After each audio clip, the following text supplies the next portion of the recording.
As we learned last week, the Massachusetts Bay Colony was created by Puritans from England. The reason that they came to America was because they were treated unfairly and were unable to practice their religion freely there. What is ironic about their story is that when it came to the people of other faiths and belief systems, they were intolerant. Many times throughout the first decade of the Massachusetts Bay Colony, people were kicked out of the colony or chose to leave because they disagreed with the Puritan leaders. Specifically, John Winthrop.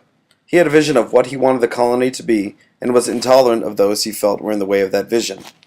People like Roger Williams and Anne Hutchinson, who openly challenged Winthrop, were forced out of the colony. They went on to establish cities that would later be part of the colony of Rhode Island.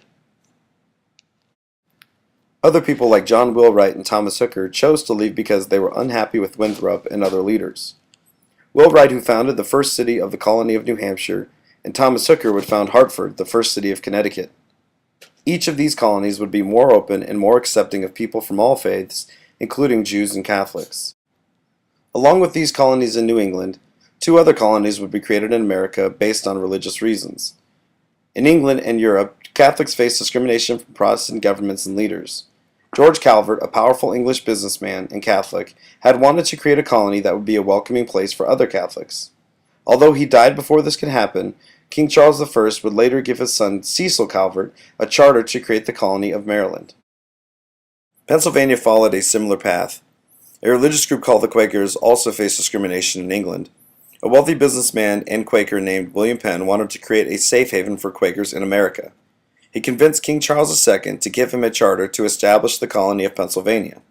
He is still remembered today as his statue sits atop the Philadelphia City Hall, looking down on his former colony. Each of these new colonies would create laws that allowed for different religions to practice their religion freely. America was turning into a much more tolerant place to live than any other country in Europe. From the beginning, America was a unique place in how they appreciated and accepted diverse religious viewpoints.